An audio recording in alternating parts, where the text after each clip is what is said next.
Hello बच्चों, let's read the question. The question is establish that electrostatic forces are conservative. Give two examples of conservative forces. ठीक है, एक तो मुझे ये एस्टैब्लिश करना है कि जो हमारे इलेक्ट्रोस्टैटिक फोर्स होते हैं वो हमारे कंजर्वेटिव फोर्स होते हैं और उसके मुझे दो एग्जांपल्स भी देने हैं कंजर्वेटिव फोर्सेस के। तो देखिए इस क्वेश्चन के लिए हमारा की कॉन्सेप्ट क्या हो जाएगा। सबसे पहले तो हमें ये पता होना चाहिए कि कंजर्वेटिव फोर्सेस होते क्या हैं।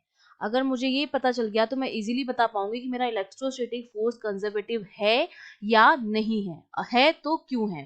तो सबसे पहले हमें पता होना चाहिए कंजर्वेटिव फोर्सेस के बारे में।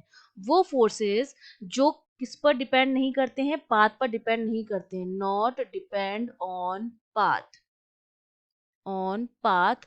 ये केवल और केवल final initial and final position पर डिपेंड करते हैं। इनिशियल एंड फाइनल पोजीशन पर डिपेंड करते हैं। ठीक है, डिपेंड ऑन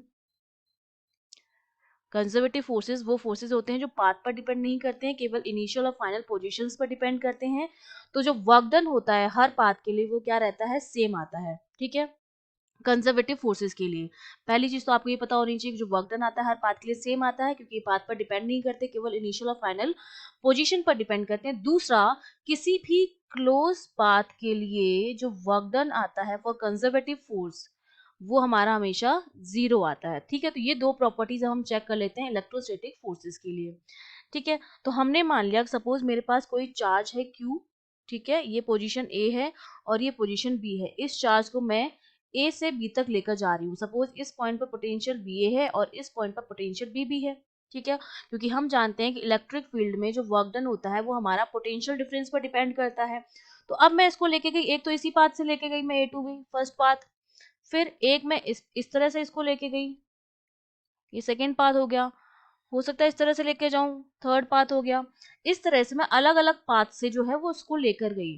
तो हर पाथ में हम जानते हैं अगर मैं वर्क डन निकालूं W, वो हमारा क्या होता है, चार्ज इनटू पोटेंशियल डिफरेंस। तो चार्ज हम Q चार्ज को लेकर जा रहे हैं तो Q हो जाएगा, और A से B तक लेके जा रहे हैं, पाथ अलग अलग है लेकिन वर्क डन जो है वो केवल डिपेंड करेगा इनिशियल और फाइनल पॉइंट्स के पोटेंशियल पर, पाथ पर डिपेंड नहीं करेगा। तो देखिए फाइनल पॉइंट, ये मेरा फाइनल पॉइंट है और ये मेरा इनिशियल है। तो पोटेंशियल डिफरेंस कितना हो जाएगा, फाइनल पर जितना है पोटेंशियल माइनस इनिशियल पर जो पोटेंशियल है ये हो जाएगा। और सबके लिए वर्क डन जो होगा मेरा सेम आएगा, W1 भी यही आएगा क्योंकि फाइनल इनिशियल पोजीशन A और B है। W1 के लिए भी W2 भी मेरा यही आएगा क्योंकि सब उसके लिए भी फाइनल पोजीशन और इनिशियल पोजीशन यही है, और W3 भी मेरा यही आएगा।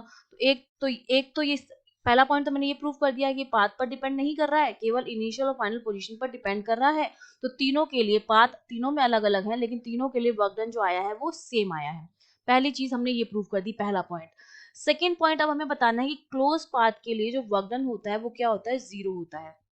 तो हमने मान लिया मेरे पास Q चार्ज था, इसको मैं, ये A पॉइंट था और इस तरह से पहले मैं A से B लेके गई और फिर वापस इसको B से A लेकर आ गई, तो ये क्लोज पाथ बन गया। यहाँ पर B पॉइंट था मेरा।